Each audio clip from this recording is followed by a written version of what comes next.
Hey, how's it going? This is Natural Freedom League. I am John Wydogen, here once again, naturalfreedomleague.com, with my partner, Chill Will Keller. What's up, brother? What's going on, brother? Doing good. Yeah, man. Looking forward to another good discussion. Today we have a fellow natural law teacher. I believe you're from Missouri, right? That's right. Nathan Crabtree with killgovernment.com. Killgovernment.com. That's right. Love that website name, man. That's perfect. Thanks. Right to the point. Thanks. Yep. Why not? Yeah, and you have excellent articles on there, man, and you're doing some great videos. So, I highly recommend the viewers go check out that website and support your work. Oh, thank you. Yeah. Sorry. Why don't you start just telling us kind of how you got to building this website and got to start teaching natural law?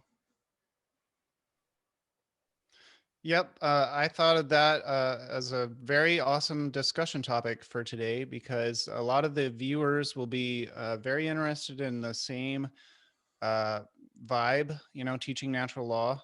And for me, it was a very natural progression that started first with learning about natural law from Mark Passio.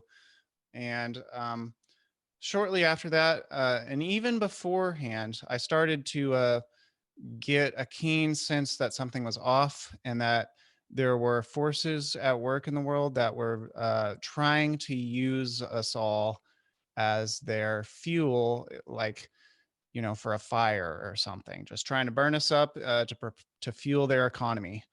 And I first started in a group in Little Rock that was a Socrates Cafe was the title of the group. And it was, just kind of a structured, routine, weekly, once a week meeting where you would first vote for a topic, right? And people would suggest topics for the discussion, and then everyone would vote.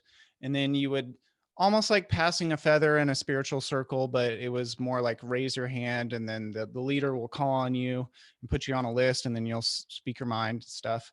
I really heavily hit that up for about two years at least, while I was still living in Little Rock. At that moment in time, I was actually a member of the federal government in one of their torture chambers where they torture animals. It's the National Center for Toxicological Research.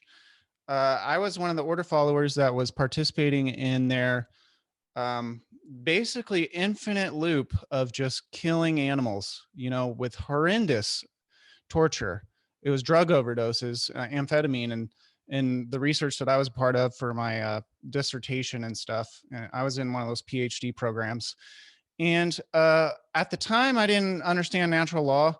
So I wasn't directly, torturing the animals, but they basically symbolically had me sucking their blood with like a diabetic blood sugar reader and then writing down on paper what each of the animals' blood sugar was after they were, similar to what they do with the kids in the MK Ultra, where they're just going to kill them at the end, but they got to get all the adrenochrome. That's kind of what they were doing unconsciously, and I was all in the name of science, but it was basically a satanic ritual that just went on perpetually forever. And, the government funded these guys for like 30 years, the same experiment. It just, cook the rats on amphetamines, see, take a sample of their blood or something and see what you can figure out with high-tech bio machines. It was pretty sick. Again, I knew there was something kind of wrong with a lot of things at the time. That all started with me started smoking pot whenever I got out of high school. And all of a sudden I was like some criminal that the police were going to fucking kidnap or even, kill or just ruin your life. Just throw your life in the garbage can if they catch you smoking weed. And, my college that I was at, Baylor, they were a big part of this problem is you got so many big players that are siding with the government over and over and over again. All these corporations, I've been thinking about this. I think the corporations really got to be called out, and not even just the government, but these corporations that are enabling the government or just obeying their rules and then trying to pass that on down to the employees, you know, in the case of masks and stuff. But even, you know, corporations like Glock, for example, marketing sometimes on their front page, H&K, you know, arms companies, they're just selling arms and they're arming the federal government, you know, and they've been doing this for 60 years. And people need to recognize that those people and the people working for them, these companies need to have an official stance against government. Otherwise, they're just enabling the enemy. And, you know, that's not, yeah, we can get a few small arms here and there too, but you know, there's a lot of players in the world. And yeah, it started with just me going to these Socrates Cafe meetings. And then I started doing a podcast about 3 years after that with just audio on SoundCloud. And I went to those Free Your Mind conferences that Mark was putting on. I had Jay Parker on my show once and a few other guys that were there. And I was just really into it, really passionate about it.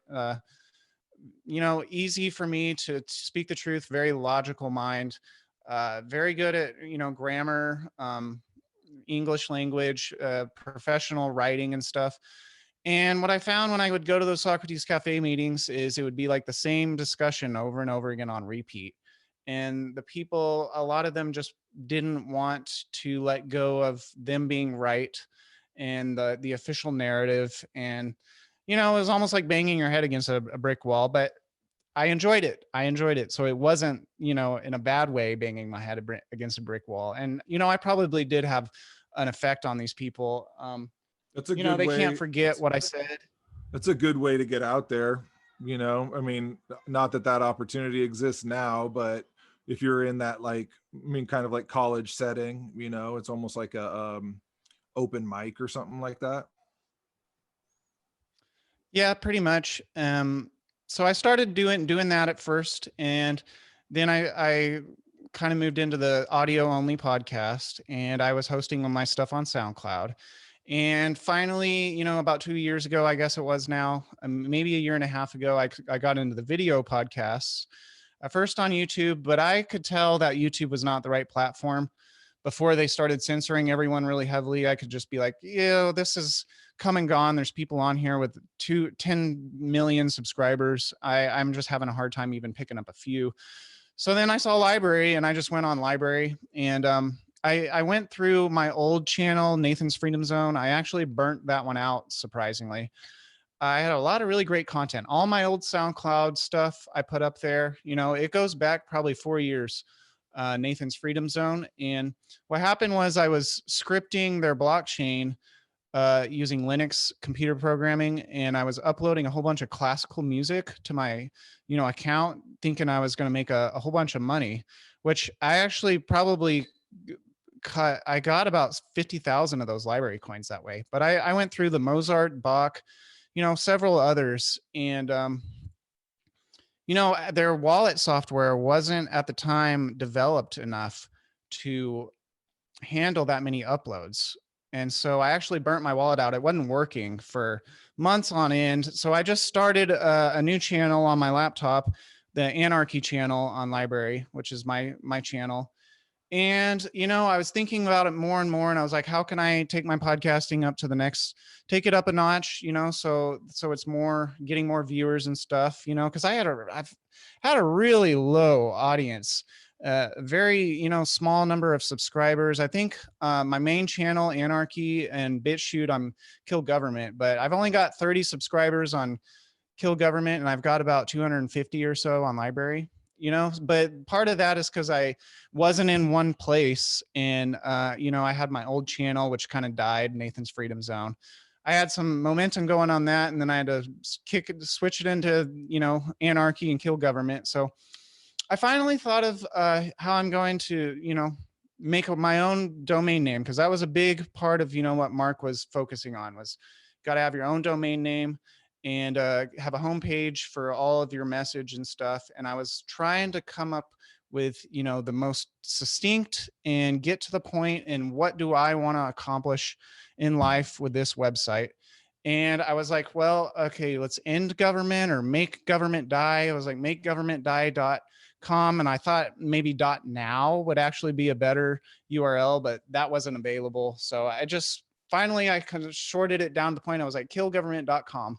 And I was like, yep, let's go with that. And that's kind of how I got here. It was a long journey, you know, but I've been enjoying every minute of it. So that's what counts, right? Dude, that's awesome, man. It's all about you know, consistently improving and evolving, you know, within your networking, your communication skills, and that's really cool. You have some really good firsthand experience working in the atomist material scientism realm. So that's some good info. You know, library, they doubled their traffic last week. In 1 week they doubled it. It's just phenomenal. I was stoked to see That's that. badass, So man. yeah, for sure. Library, Yeah, library and Odyssey. I'm holding some of their tokens on Bittrex. So, you know, I'm thinking the tokens might go up to the $5 to $7 range. Um, Excellent way if you got any extra cash. Not everyone does, you know. So for those of us who do have extra money, though, we gotta start supporting the tribe and, you know, the broader goal of human freedom, so that we can enable our brothers and sisters. And if we, you know, if money is still relevant, which it seems to be for now, you know, there's so many people who are designing money systems to just enslave us, and Mhm. then B, making a shitload of money, and then just, you know, spending on DVDs and shit and just useless shit. You know, Yeah. that's kind of, I mean, my parents had more than an average person, I guess, in my area amount of money. And, you know, there was a bunch of waste. There's ego trips, you know, going on vacations. We could have really made some progress if, you know, we had our if we had Mark Passio's information when I was born, or preferably when my parents were born, then we would have made some progress. But, you know, better late than never. Yeah. Yeah, man. Yeah. So in terms of, you know, combating the system or trying to Yeah. resist the system, we talk about detaching. You know, we call it detachment activism. And I think that your website kind of starts off on that angle of that, you know, the beginning of preparing yourself for um, you know, building something new and opting out of the system. You know, at the very least, I mean, there may be some confrontations too along the way. We should expect that, but the ultimate solution is detaching, you know. And I really liked on your website how you have the first article about getting over the fear of death, because I think that is the original fear. It's the original thing they hold you with. And that leads to everything that you see right now, you know? Well, and also the fear of torture and pain, not just death. You know, because I saw that was a choice, but I was like, but what about being kidnapped and tortured? And I was like, it was the same thing. It was like, well, it's a choice. Do you want to be afraid of that? Because if so, then you're allowing that into your consciousness. So it was like, if you think that, you know, the fear of that is going to help you in some way, then maybe you should allow that. But, you know, that's one of the mental empowerments that, you know, we can make as a community, is realizing that a lot of this is up to us.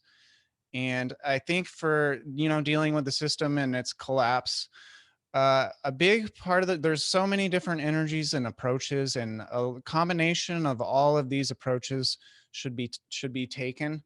Like, for example, Mama Jean's, one of our local grocery stores, they were getting hit hard with like customers complaining on social media about people not wearing masks in the store, right? And so they were blowing up the social media, you know, telling people they need to enforce the mask thing more at Mama Jean's, a grocery store. And, you know, I think I just heard before I came over here that the governor, or the mayor of the city, Springfield, you know, one of those communist taken cities like Mark Passio talks about, Springfield's pretty bad. There's some smaller communities out here that didn't even go with the mask thing. We like outside of Marshfield, Marshfield, they went down the mask road finally, and I was just like, oh shit. So, but anyway, my approach though for Mom and Jeans, at first I was just gonna go take my business to the hardware store, but you know, you might encounter the same problem where they're trying to make you wear a mask at the hardware store, right? Lowe's or Home Depot, and I was gonna just build, you know, greenhouses and get all the farming infrastructure, which luckily I've got a property that's got, you know, some spot where I can farm, and I'm really into gardening, and I just got into growing mushrooms and stuff. So, you know, that's always a good thing for people to do, especially if they're passionate about that and interested. You know, but my approach for Mama Jeans though was if I were to walk in there, I'm still not going to wear a mask walking in there. I'm just going to wait till someone comes up and tries to force it on me, and what I'm going to do is ask for, you know, if I can talk to them as a person about it, and just not in any kind of threatening way. I'll try to have a really good vibe that I genuinely care, you know, about, you know, their business. And, you know, I can see that this is stressing you out as a manager where you have to tell people about some, you know, nonsense. And I was like, what do you personally think? Do you want people to be able to, you know, and just try to talk some sense into them. And that could lead to natural law discussions. And I think I was thinking about it. I was like, you know, that would actually be a great way to confront a lot of this corporate bullying and just siding with the government. Like the corporations, if they're so powerful, you know, people look up to corporations like Walmart or Home Depot. But if these people, or Binance, for example, if these people are so amazing, why can't they just do what Mark Passio did and just say, you know, government has no legitimate authority? Like, why do they always have to have this faceless, sterile, you know, agreement, you know, that government can tell us what to do, and if you work for us, then we can tell you what to do. And Yeah. the whole thing is like it's all fake. That's what people really gotta learn. And I think, speaking to people on an individual level, now that the tyranny has come to basically our front door, you know, in our communities, it really sets the stage for us to be the heroes, and then be like, you know, it's you forced me to do this, so I'm just gonna be, you know, do it an amazing way. Or it's just like, yeah, government sucks. You know, you don't have to obey them, right? The corporations suck. It's just imaginary. None of us have to obey this. Yeah. Not the people at the grocery store, is like, they claim Lowe's owns the grocery store, or some owner in a different location owns this place. But if you question that, does that even make a goddamn bit of sense at all? That somebody way over on the other side of the world can own our local grocery store, where people go to just, you know, do their business and stuff. The whole thing is like a house of cards.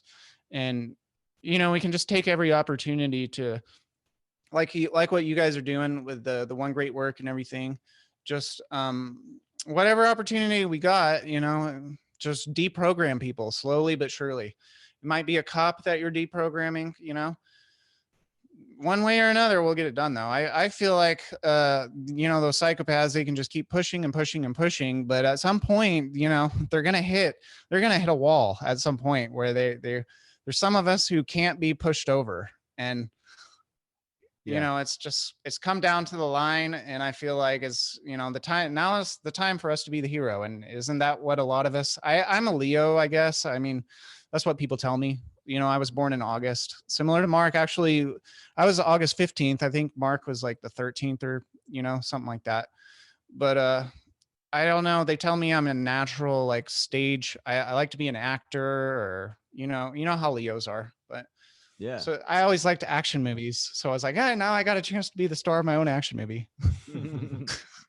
Yeah, it's all about finding those creative ways to reinvent yourself, or some creative outlet to communicate to all types of different people, and really any situations and opportunity to try to communicate morality, and natural law. So yeah, and then, oh, that's what I wanted to say about, you know, it's a great time to take on life skills, get into gardening, growing mushrooms. I think that's fantastic. Or anything like that. Take, you know, each month do a different life skill, so you can take on these modalities of sufficiency. and really, bump up those attributes. Because if we're trying to detach from the system by creating action, what type of action? It's responsibility and ownership, and taking on those life skills is important. Yeah. That's great. Absolutely. Yeah. And go ahead. And the more of us that do it, we put it into our own style, our own rhetoric, but the more people do it, the more it expands and expands. And really, if we create that vision that Mark is talking about, of where everybody having their own website, and everybody having their own message, and I really do think there's something to that, in terms of instead of following a movement, everybody is their own movement. Yeah, for But it sure. all comes together because the whole goal is to be self-sufficient. And you look at how does that have to be? It's going to be a totally different model than what we're used to now. So one thing that we were talking about the other day is a good place to start is with education. And we had broken down like education on morality, natural law, the trivium, and the quadrivium. Like that we need to, like, not only we learn this ourselves, but also teach it to our children, and start thinking generationally about we're building a new society, a new system, more based on these principles. Yeah. All about personal responsibility, really. I mean, for your own thoughts, for your own emotions. One of the keys that I wanted to mention on the show today, really, if say you were in a fight, for example, the person who wins the fight, I would say statistically from my own observation, is going to be the one enjoying the fight, right? So if you're fighting for your life, for to kill government, right, for example, or rebuild a new society or whatever, if you're enjoying every single step of that, then it's going to go phenomenal. And I feel like that's a really great, and you can again almost just mentally choose to, like, it's like you can mentally choose to just hate every single ounce of it, and maybe that will help you. That might be appropriate for some people. I find that I do my best work when I'm in this kind of like good energy, high vibe, kind of Zen state. And, a lot of plant medicines and all kind of different things can help us maintain that every day, but part of it is the attitude. Like, I was thinking about it. I have a punching bag over there. It's really nice. But I was like, I genuinely enjoy hitting the punching bag. It's really fun for me, So of course, if it were to be in a fight or something, if I'm as a lifestyle, just always enjoying myself everywhere I go, if there came to be a fight for some reason, which doesn't even necessarily have to happen, but it would follow based on a chain of causality that I'm probably going to enjoy that too. And if you get punched in the face but you enjoyed it, is that even a loss? Did you even lose? That's But great. yeah, as far as building the free world and everything, I would say don't stress about it. Is one thing I would say, is like, unless maybe you need to be stressed. I'm not saying that's for everyone. There might be a time and place where stress is helpful. It certainly happened to me before. So but as a general rule, like today I was building raised beds, to learn how to garden using this hugel culture method, where you bury you bury fallen trees and leaves underneath the compost, and then you plant on top of all of that, and then it slowly decomposes. And I was genuinely enjoying working the chainsaw, and I planned stuff for the future, like build a greenhouse, and then you can psychologically plan how that's going to go. Are you going to be fear for your life and all stressed out about every detail being perfect? And, but I don't have any skills. I know no one ever taught me how to build things when I was a kid. They just had me in school wasting all my fucking time. So it's like, you can over stress about it, or you can just choose from the get-go. You're just like, no, I'm going to build a greenhouse whenever I feel like it, and it's going to turn out awesome. It'll be amazing. And that's kind of some real deep psychological shadow work, but also just, I read it in a book, Reality Transurfing, which I'd highly recommend for It's kind of like a law of attraction-ish kind of book. It's from What was it called? Reality Transurfing by Vadim Zeland. He's Reality transfer transurfing. transurfing. Yeah. So what you do is if the timelines, and you can almost say parallel dimensions, where like the flow in a river, what you do is you keep your head up, and then you're trying to surf on the flow and go where you want to go, and maybe even get in the water if that's what you want to do. But you've always got your head up, and you see where things could go. And I even took it to like a next level, where I read the whole book, and then I almost built knowledge on top of the book of how to think. So to where you're pre-choosing and predetermining your own fate in a way. And, that's how I got here. I mean, there was certainly times of suffering in my past, but today I feel great. I took some acacia and Syrian rue and some peyote. Today I was working on those plant medicines. I kind of fasted, was trying to do some meaningful work in the yard. I like to put my best face forward, for this kind of interviews and stuff. And it kind of inspires me, because I enjoy this kind of stuff, to just have the best possible energy I can whenever something like this comes around. But in general, it's always good to have your best energy, right? Yeah, for sure. I mean, Yeah. that's one thing. Once we kind of understand how our psyche works, and we step out of our way, then we can tap into that creative essence and use the imagination, and that's when all the good shit starts coming out, and you just implement it. Well, and remember what these people are trying to do, the pedophiles and the psychopaths and the world controllers, what they're trying to do is hijack your mental capacity. So that's like the ultimate real estate for them. Their biggest resource is the collective subconscious or unconscious, and even the consciousness of the collective. That's what they're focused on, and what they're trying to steer for you. And they do this by pre-programming people, in the media. Like for the coronavirus thing, as a perfect example, they just put on TV that there's a big scary virus, and you need a mask, and the world's changing now. And then people they take that as truth, as gospel truth, and then they start running in their brain all of this as like, I gotta wear a mask. I gotta wear a mask. The government's going to tell me what to do. And that's how they're able to direct, but as the individual, you do have a lot of, choice over your own reality, right? And you can even influence other people, in ways like what we're doing and stuff. So it's all a matter of just taking back your own consciousness. Really, that's what that's what they're manipulators.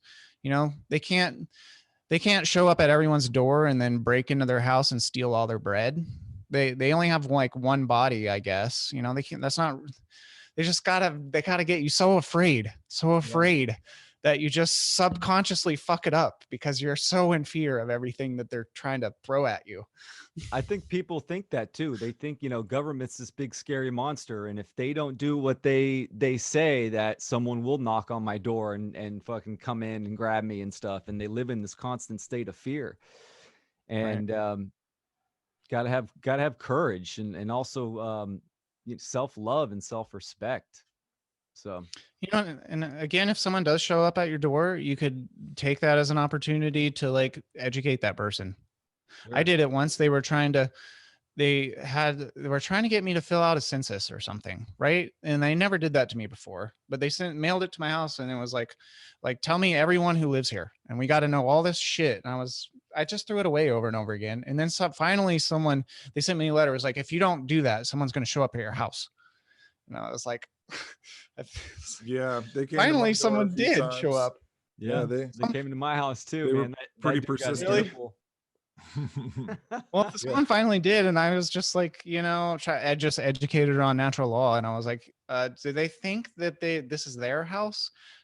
Are they just going to go around violating everyone? And she must have had some amount of her soul still intact, because she was like, no, I don't think that's what they're going to do. I was like, well, you might want to go ask them about that. I was like, I don't consent to any of this. It's funny that they pushed it. It's funny they pushed it so hard right during the pandemic too, as probably part of their plan, get everybody at Yeah. home, and then go get all, records on everybody, Yeah.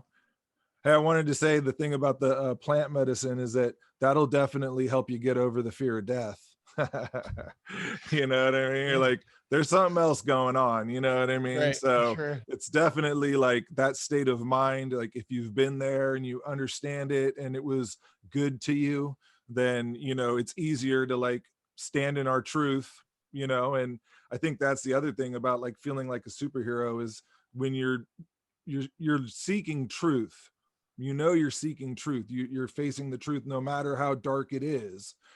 So standing in that truth does make you feel powerful, because people can debate me all day, but this is what I'm putting forward. This is my perspective of how everything is unfolded and what's going on in the world. And if we all put it down in our own way, then it's going to get through to more people, so Yeah. you never know what's going to spark somebody. Plus it's a knowing and a level of understanding. When somebody's trying to come at you with a belief system, that's ultimately, when you start breaking it down to its roots, it's based in dogma. When you're talking about the science of natural law, it's based in science, observable fact, objective truth in nature. And when you have that conversation, they can come at you all day. As long as you have your grammar correct and a good understanding, then yeah, you can hold your own. That's Right. what I find with a lot of people. When people are coming from a belief system, they get to a point when you're, even if it's casual, conversation, when they don't have an answer. So then that's when they kind of attack you, or they start backpedaling, or they get, emotionally reactive, and then it's just downhill. They just can't hold the conversation anymore. Yeah. Well, it's kind of like a tree, with roots that go very, very, very deep, and, firmly planted tree. And you're not just going to steamroll a fucking tree, even with a big truck, you know, you're going to damage your truck trying to run over the tree, and people respect that for sure. Yeah. Yeah. Well, one thing we were talking about too is that like in that education piece, you would definitely want to teach, meditation, martial arts, yoga, this would be like the kind of things that we would value: gardening, foraging, construction, plumbing, electrician, like, and like we were imagining if you did have like a school or something, you could have all of these areas where kids could go to, but it's also something that could be used by the adults too, because obviously we're all going to be learning too. And the more and more we learn, the more and more we all become able to do anything really. All of us become self-sufficient through working together. Well, now that we've done our spiritual work and our grammar, and we've come to the truth on, a lot of these very, very important issues, not saying we know everything or anything. There's not more to learn, of course, but the world's kind of at our fingertips, and it's like we finally are in an empowered place where we know the codes to the matrix, you could say. We know what's wrong. It's easy to point it out to anyone. And I think a lot of people, even in, say, the police, for example, since they're always the ones who everyone is afraid of. I think even some of them, if you started throwing the right magic spells at them, the right code words, and you had, the right energy, I think even them, they might even be disarmed and just transformed, overnight into somebody who, because some of them, again, they still have some amount of their core essence that is intact and, isn't completely, shat on yet. So you can. Do you know about the thickredline.com or .org? No, I haven't heard that. It's Howard Lichtman. He was on one of Mark's podcasts. He goes under a pseudonym. I forget what it is. It's like a French name or something. Etienne something. But anyway, Howard Lichtman, he wrote a book. I think it was called Scamdemic or something like that. It's like a picture book of like the whole story, basically. That's what I understand. And then he started this website called thickredline.org, I believe. We'll get it Yes. right. We'll Yeah, get it I right. got the card. Yeah, thickredline.org. Yeah. Dope. And it's a way of talking to police. Like you go to you make a meeting with your local sheriff and you bring them this information, and they kind of provide you with, some information to share with the sheriff, and talking about not enforcing victimless crimes, not, you don't have to like, follow the laws of these politicians. And yeah, it's pretty good resource. And one thing I realized is that it's not actually a crime to wear a police uniform, or to drive around in a police car is not actually under natural law. And nothing wrong with that. So if these people, if their attitudes and their knowledge would just upgrade, they wouldn't even have to change much, other than, again, like you said, don't enforce victimless crimes, no matter who tells you to do that. And if someone's telling you to do that, then maybe that person is the criminal. Just maybe. Yeah, because it's just revenue collection is what it is. It's what they're doing. Right. They're just making money for the city, enforcing little, whatever you call them, ordinances or whatever. Yeah. And Well, to get to a state too in society, those are the people that we need, either to quit their cult and transmute, grow a conscience, pretty much, is the police and military. And also the majority of people as well. But that would be great to see. We'll be making headway if we start seeing the police and military start, Standing down. I think we will. I think we will. And detaching. I personally think they need to completely quit the cult, because they're just hired goons. They're just pirates, just working for the politicians and the social engineers. Right. So Yeah. Well, we just got to give ourselves permission to have that reality, right? So it's not us with our own consciousness choosing and weighing ourselves down into that reality where they are, just abusing us constantly. If every individual makes their own choice. So some of them are, in fact, abusers, and they need to face justice and stuff. But we don't want to be the ones who are contributing to their criminality by never even giving them a chance to improve, and just always viewing them as the eternal bad guy that can't change. And it's almost like you need a bad guy in your reality or something. I give them permission to change. Again, I also give them free will. If they don't want to change, well, they're not gonna be able to change the consequences. So naturally, over time, the problem will take care of itself. And if I just keep living my purpose every day, even if one of them kills me, at least I enjoyed my entire life up until that point, right? I didn't enjoy my entire life. It was kind of a struggle, especially when I was younger. Oh, well, Yeah. a lot of us really went through hell for sure. yeah. Hey, since earlier I brought up the in the education piece, we would want to focus on morality, natural law, the trivium, and the quadrivium.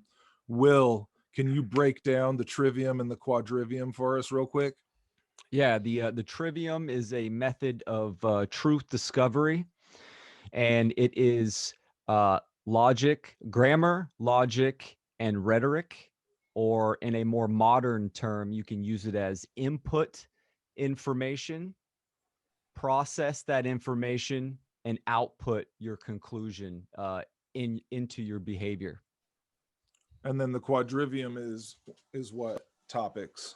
It is arithmetic. Let me see here, so I don't mess it up in the order.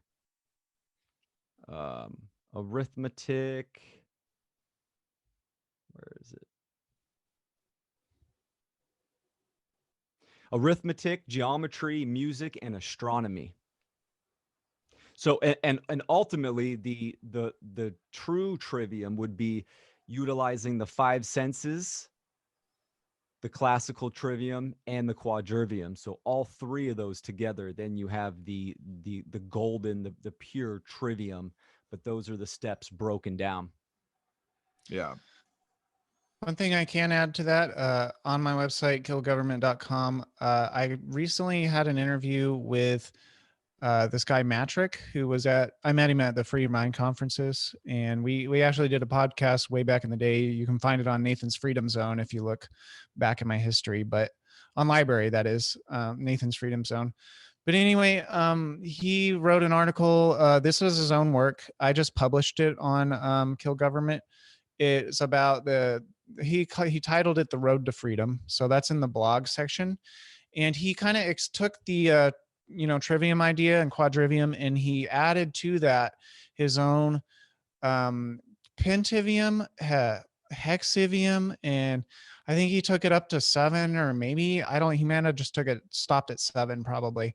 But one of his final thoughts in these iviums was that's what one of the titles of the essay was, ivium, and he even had a univium and bivium, so that's a great read too. If you feel like reading that again, you should always do what your heart desires and psychologically choose to do that.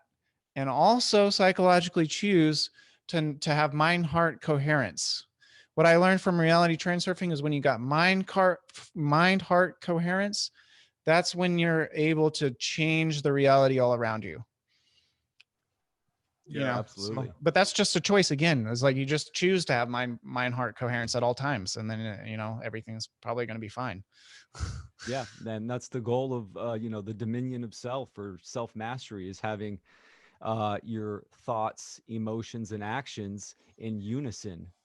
And when then you have the brain, you have the masculine and the feminine, the left and the right hemispheres of the brain unified. That's the alchemical wedding.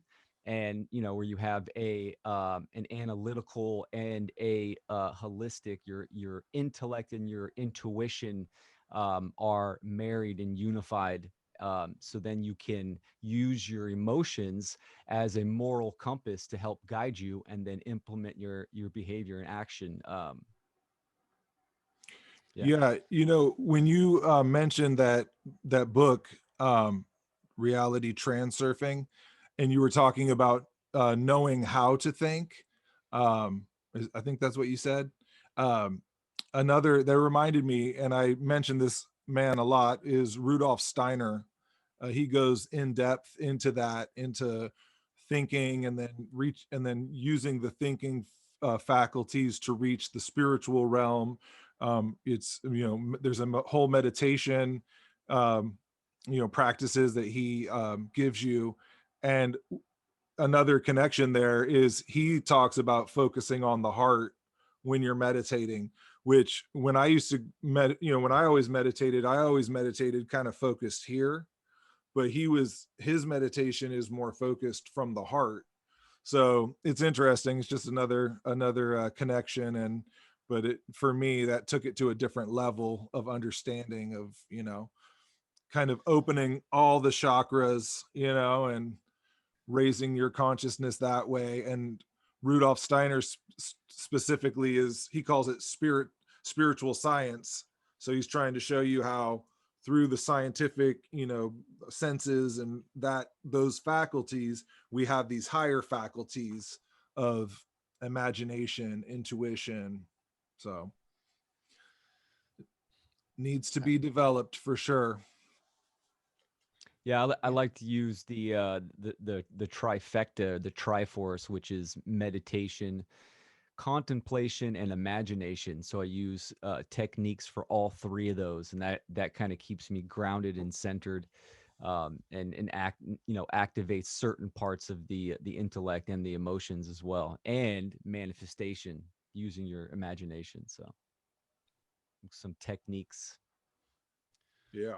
I think the goal is to get into a state of Zen where you're just at ease at all times and you're never really troubled because everything's just working out beautifully, and it's a very personal thing, and every person's has a different starting point from For me, I was an average white guy in America. You know, I mean, I might have had wealthy parents compared to some of the other white guys, but they kind of abused me by putting me through all the schooling, you know. So you got to start somewhere, right? Yeah. Maybe next time around I'll just choose to have a better life, you know, or who knows. Maybe you can choose what your next life will be, you know. If I just keep visualizing where I want to be, right? Whenever I feel like, again, with these natural law or law of attraction things, you're trying to get into a Zen state even with that. And that's almost a choice where you only even visualize a reality if you feel like it. And it should be natural and easy. You're not trying to like visualize a perfect reality in this fear-based modality of you're trying to force reality to conform with your perfect visualization. That's not really how it works in the book. Even reality transurfing, he says when you try to do that, what you actually are doing is creating balancing forces because you're doing it wrong, and these balancing forces will actually give you the opposite of what you want. To teach you that it's not that, it doesn't matter that much, you know, just like let it go. There's no reason to get upset about that, you know. This I tremendously benefited from that book. He has another one called Tufti the Priestess, which I read this year.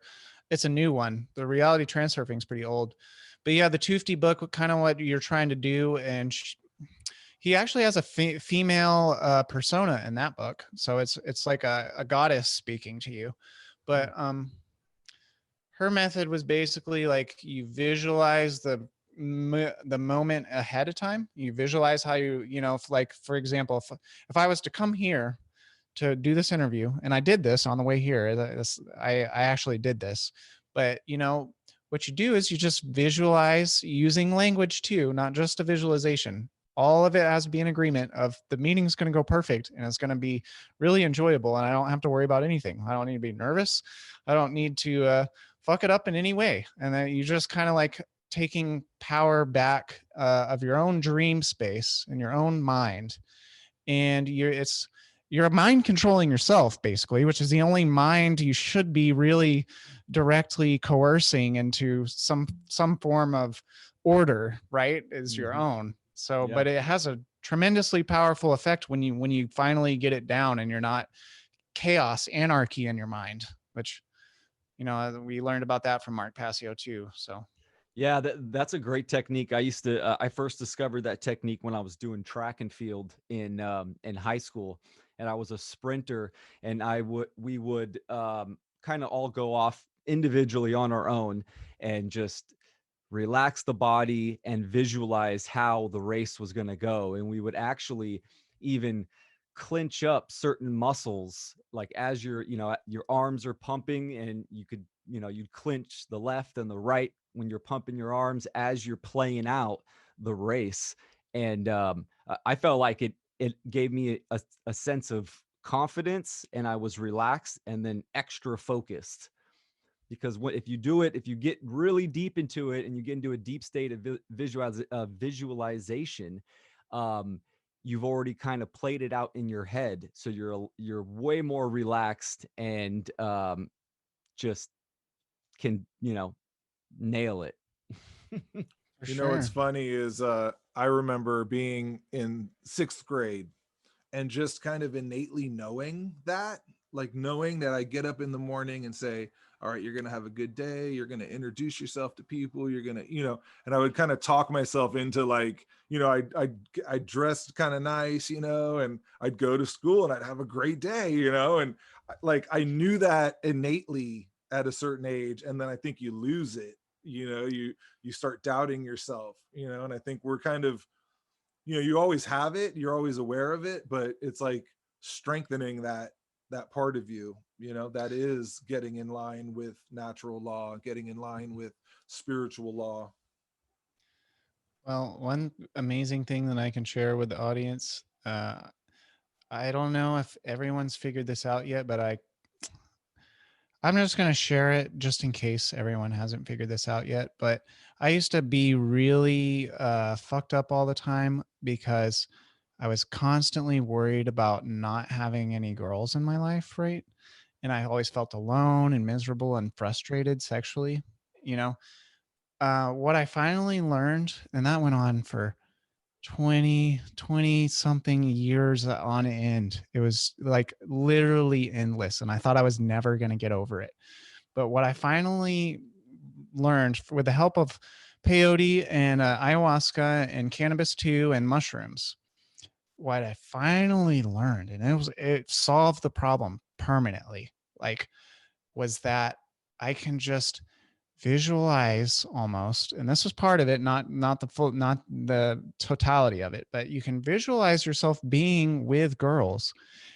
And just by doing that, you're actually drawing that kind of energy from the ether almost.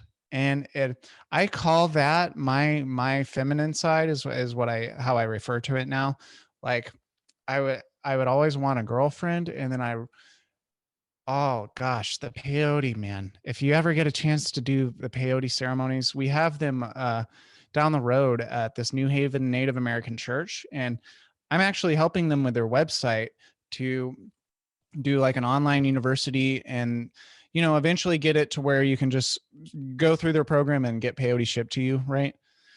I'm actually in the process of developing that website with a developer right now. But, one thing I learned was that our identity permanently in the eternal spiritual sense is actually you have your own choice. Again, you can be anything you want, but what I was told growing up was that my identity, and I adopted this, I might have done it on my own unconsciously, but my identity was a man, and I was a boy, and I was masculine.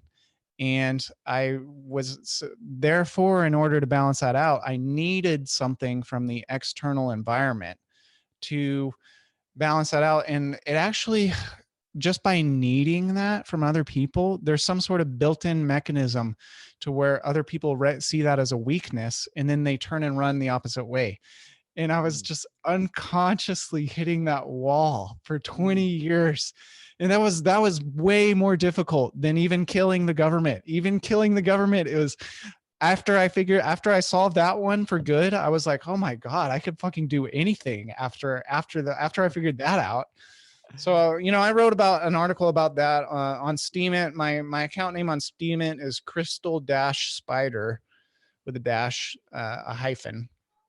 So if you want to go find that article, the title was An Update on My Life. I just sent it to somebody, Francesco. We had an interview like a week ago. He's doing his work. I forget what his website is, but Yeah. I could talk a lot about those kind of techniques, like to balance your sexuality. Yeah, I think that's an important topic. Just with cultural in general, right? It's designed to create those imbalances in the brain.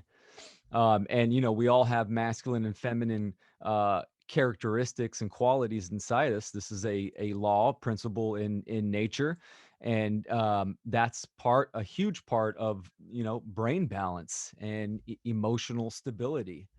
But when it comes to culture, they like to invert and and pervert and fuck it all up, and so it goes real deep. And I solved a paradoxical riddle, like a cosmic paradoxical riddle with this one. And it's to the point now where I'm actually like a shapeshifter, and my body is for now male polarized. My body's, my body's a male, but what I can do is become a female in a male body. And it's just like it balances itself out perfectly. I don't really do that on camera most of the time. She kind of only comes out when she's for another episode. I love it. I'm just saying this because I was suffering real hard with that for a long time. And now that I've overcome that, I can throw it out there here and there, because there might be someone somewhere who hasn't figured that out yet. And that might just, like, I couldn't focus on the great work, for example, too. I would still do it, but I would be distracted constantly, because I was like, I need a girlfriend now, somebody. But there was nowhere. And if I did see one, they would just run in the opposite direction. I'll be like, God damn it. Yeah, me and my buddies, I think we call that the no game, where you, like, once you stop trying, then it happens. It's like, it's the sense of, like, just focusing on yourself and doing your own thing, and and then that's when you start having success with the ladies. Well, it's just like reality transurfing says. It's like, you're putting too much importance on this. You're stressing about it. And then so by doing that, somehow it just makes you not able to accomplish anything. Yeah. It just shows you the power of your mind, and everything starts with the mind. And that's just a small example of it. And it's evidence of those natural laws that we're talking about. We all have those experiences. It's you just change your focus, and good things come of it. And you kind of test it. It works multiple times. You're like, wow, this is crazy. This actually works. But anyway, so what's the plan with the website moving forward? I know you're a good writer. I actually wanted to ask you, did you get a college degree? What was your college degree in? For working in science, right? One last thing about the previous topic, and then I'll go right into that. Oh, okay. One of the basic techniques that I wanted to throw out there was give yourself an imaginary girlfriend, and then go into her head. Say, like, if you just imagine there being a woman right here, and then teleport your perspective into her head, and then look at you from her perspective. And man, it just works magic. I even got I even manifested a partner. Once I practiced that for like 8 months, and then a partner magically appeared who was perfect for me. And she had already had her male, female integration already. Somehow she had already figured that out too, synchronistically. But yeah, as far as kill government, the plans for the future, that was a question. Yep.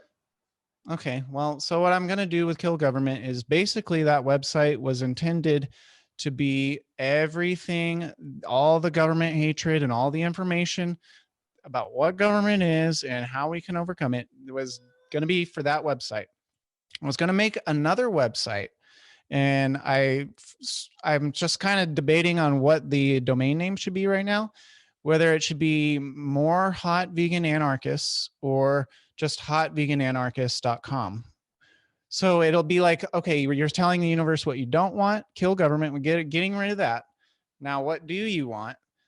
More hot vegan anarchists. That's what I want. So I was gonna balance out that energy, and it's important to do both. The universe does, in fact, hear the word no. It does, because you understand the word no, and you're a part of the universe. So some law of attraction stuff, I think I had heard that the universe doesn't understand the word no, but clearly it does. So that's, for Kill Government though, I'm just, whenever I feel like, again, I'm just gonna write, perfect articles every time, I guess. That's my plan, at least. I can't do videos. It's not a video upload server or anything, without me paying Wix enormous amounts of money. But I linked my BitChute and my library, channels on there. So really, I'm just going to kind of run this freedom gravy train and see where it goes. People can always reach out to me. My email's on there if you want to have me on a show like this. I really strongly want to have a network of people online at first, and a network of people in person that are kind of interconnected. So one thing I've got going on that front is the website Freedom Cells that Derek Bros created. I've got the Southwest Missouri Freedom Cell, which is kind of centered in my area. And I've also got a hot vegan anarchist freedom cell there for just anyone, anywhere. And I kind of want to get that whole network of people going. I've already got the foundation, pretty well established, I would say. I'm kind of I feel like right on track, even if not ahead of the curve, as far as getting to the world that we all deserve, or some of us at least deserve. I deserve it because I choose to deserve it. So Yeah, absolutely, man. That's awesome. You got some good stuff in the works, man. Look forward to seeing it. That's awesome. yeah, thanks. Not complicated or anything. Just like to start somewhere, right? I mean, whenever I started Kill Government or any of my library channels, they start at 0 followers and 0 readers, but if you enjoy every step, again, so critical. If you genuinely feel passionate and you're like, oh, Kill Government, finally I solved it. The riddle, you just tell the AI system to remove a process on the computer. I do Linux code, right? So when you type in on the terminal, kill is a command line keyword, and then you type in a process ID afterwards, or just a running process on the computer. You just type in kill and it stops that process. And I made this connection. I was like, they have the cities laid out as supercomputers, and the people in the cities are the processor units, right? So there's parallel processors on every street, and they're all connected with electronics and Wi-Fi and power, and it's just like a computer chip.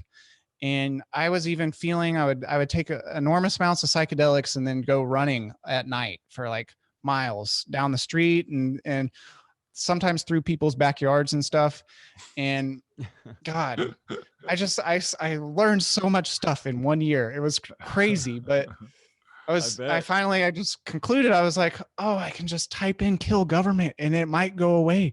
It probably will go away because the AI is listening, and maybe it's just waiting for someone to say that, or preferably everyone to say that. If everyone said that, it would probably just go away in no time. Yeah, man. I agree, man. More people need to come out and say it. That's great. Exactly. That's the truth, man. And that's, again, everyone doing it in their own way, their own unique style, and just get more people doing it, So I'm glad you're out there doing it, man. Yeah, thanks. Yeah. Well, you too, guys, for sure. It's always good to have really great people with, all their own individual talents and their own good things to share and give. And really, I don't even think that we necessarily even need to run away from government, like for the cities, vacate the cities and leave or anything. I did that because I just felt like those places on some level were pretty far gone on some level, but they, if people would just wake up, they could easily be recovered pretty much overnight. I mean, it doesn't take people long.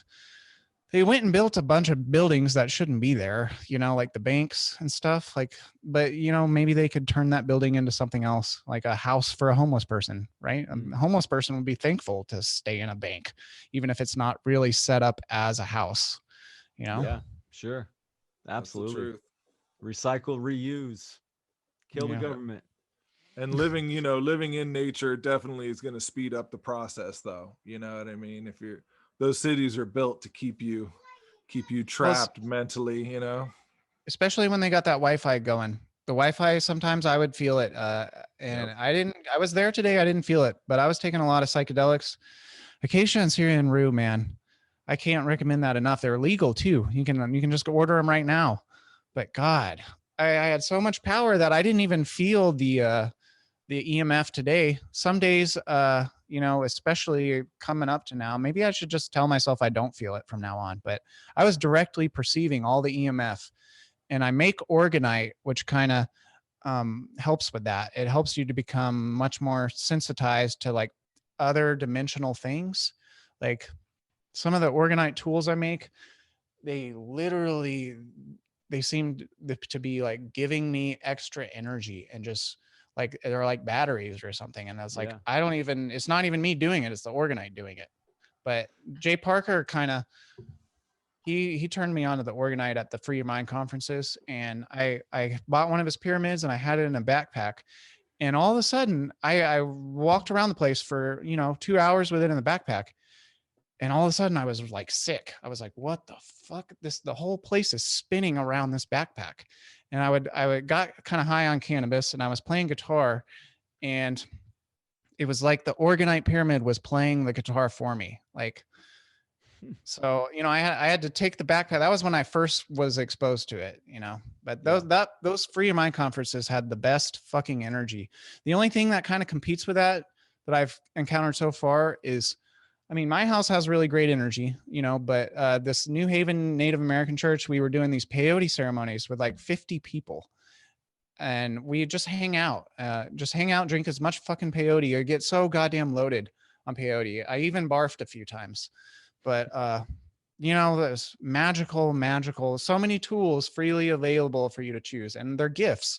You don't have to do everything on your own, right? The universe and other beings provide these gifts for you. And especially if you have a relationship with it, and you're choosing for it to be a gift, then I've received tremendous amounts of benefit from using those kind of medicines and stuff. So Yeah, I some have people, some acacia bark, and I have a Syrian rue spagyric that I just actually received. So might have to sweet. dabble. Got it. That's funny you mentioned Organite. Jay Parker makes phenomenal Organite, and B, John and I are about to get together one of these weekends soon and actually just make our first batch. We got all the ingredients and ready to do it. The only thing, oh, that's great. Great to hear. I can give you lots of tips about Organite, and I'll do that right now. But the only warning I can say for Syrian rue and ayahuasca vine is you shouldn't be on SSRI antidepressants. Otherwise, you can die. Absolutely. So Yeah, for I sure. always try to remember that whenever I tell people, hey, this is a really great medicine, but make sure you're not on SSRIs. Yeah. Any psychedelics too with SSRIs. No bueno. No good. Good thing to know before some listener goes and then doesn't know about that. But yeah, the Organite. Yeah, what I can tell you about the Organite is it's totally worth doing. Totally worth doing. What I would say is I've had very great success buying powdered metals from Pellets LLC was one that was selling stainless steel powder, which has a very cooling and loving energy coming off of it, but also micronmetals.com. They have any kind of metal powder you want. And what I found works best is when you mix all the different metal powders together. Like this one here has got a mix of six different metal powders. I've got iron, stainless steel, copper, brass, bronze, and bismuth. I think that's 7 actually. And each of them has a very different energy, very, very different. And you'll directly perceive it whenever you get into it. It's very magical. It's like you stumbled upon some sort of philosopher's stone or something just like a literal magic item that would be like in a video game or something. But when you combine them all together, they tend to create like a free energy device, which will actually power you up physically. And you'll have like infinity energy compared to not having it. And the way that works is that the iron powder, it very strongly grounds you. It's very, very heavy. And, so if I were to make an Organite that only had iron, and I test them out because I go running a lot, and it's really fun for me. So I would carry my Organites with me while I run. And at first I was afraid. I was like, but isn't it going to absorb metal powders into my hands and stuff? But I would do it anyway. And I was like, no, I'm just getting so much benefit from this that it's worth it. Probably nothing bad will happen anyway. But even if you did absorb the metals, I would guess it would just make you an Organite, right? Because you've got metals all going through you. And but anyway, yeah, that's good. Yeah, I would deeply explore the energy. So the bismuth is kind of an electric energy, like basically like a blue lightning bolt. So that's where you're getting a lot of the free energy is from the bismuth. But when you combine that with an iron, then it's especially powerful because now the bismuth you have the best of both worlds. You're like a iron immovable machine that's powered by electricity. And I feel like the copper resonates with electricity going through the wires and all the electronics, right? And somehow it picks up that vibration. Like I kind of, when I carry the copper, if I tune into it, I'll feel like a orange earthquake, kind of like a hot warming sensation.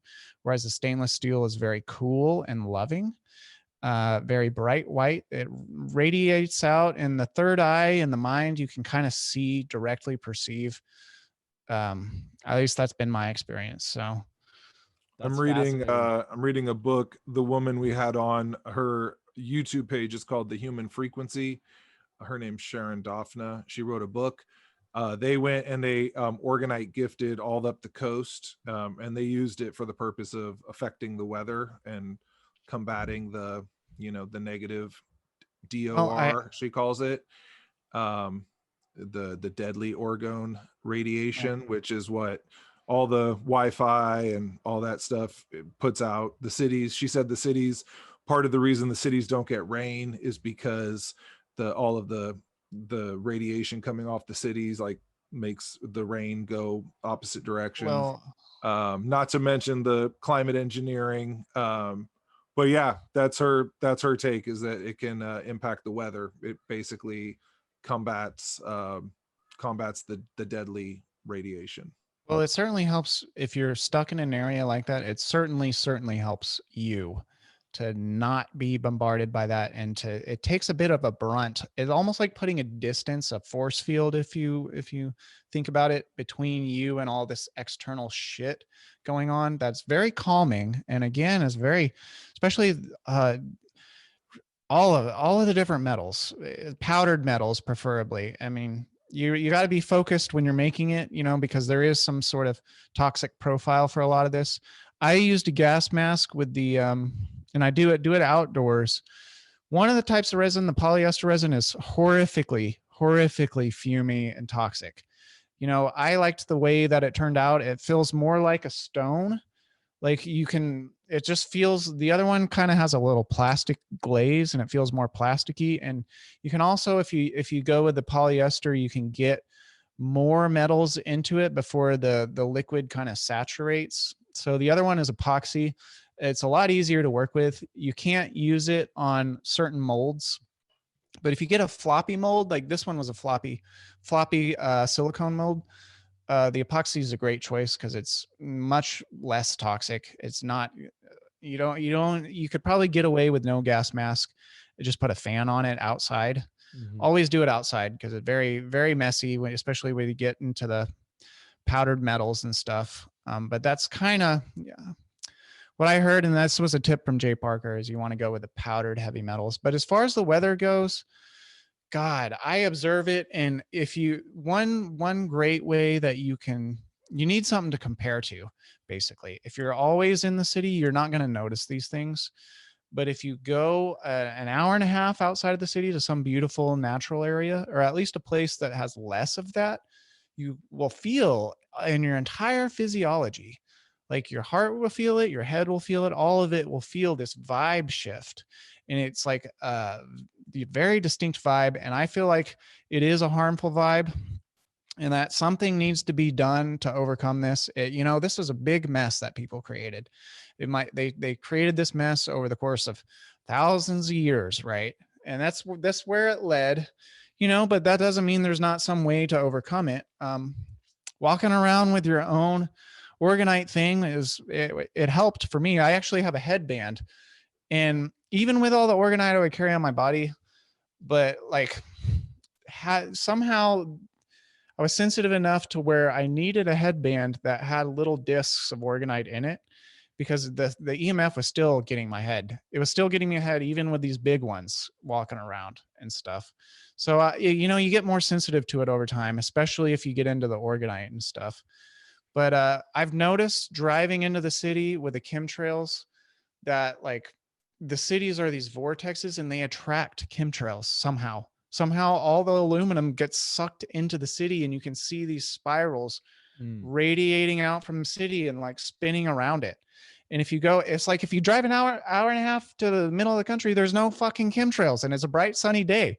But then as you're driving in, you just see this cloud of shit just hovering over the city. And I feel like it's connected to everyone's like bad thoughts and just wrong, out of control nonsense that they're dwelling in. And as a balancing force or a matching vibration, it's just like literal raining death from the sky.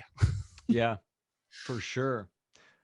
I wanted to ask you real quick. That was great info you just stated. Is there a website you recommend for getting the silicone molds? Oh yeah, Phi Molds. Phi Molds. It's on Etsy. PHIMOLDS. He's from it might take you a few months to get them with the mail being so slow because he ships from Russia, but his molds are phenomenal.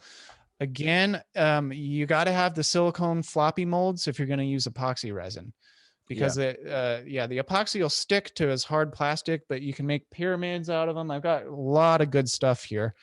Totally upgrades you. Every time you make a new batch, you feel like the universe just got upgraded somehow, So definitely. That's cool. Yeah, working with that life force energy, man. Thanks for the info, man. That's awesome. Yeah, man. Well, it's a craft, Yeah. All right, man. Well, I think we're gonna call it another one. That was a good conversation. You definitely provided a lot of good information, and everybody can check you out at killgovernment.com. And then go ahead and say what were your other, like your library page and all that stuff. library.tv/@anarchy is my library page, and Kill Government is my BitChute name. Again, look out because I'm going to be making another website soon. I'm just debating if I want to name it More Hot Vegan Anarchists or just hotvegananarchist.com. So look out for that one. It'll kind of have a hard decision. Right. We'll have a lot of more of the loving, practical information that isn't related to just directly throwing rocks at the bad guys. We got to build up things too, and that kind of balances out that energy. So you'll see a lot of that kind of stuff at Hot Vegan Anarchists, wherever you find me there. So excellent, man. Thanks, Nathan. Really appreciate it, man. Great convo. For sure. Have me on anytime. Yeah. Thanks, Nathan. We will. Thanks, Will. Good job. Yeah, brother. Another one down. That's right. And always remember, put something good in the air and plant something good in the earth. Peace.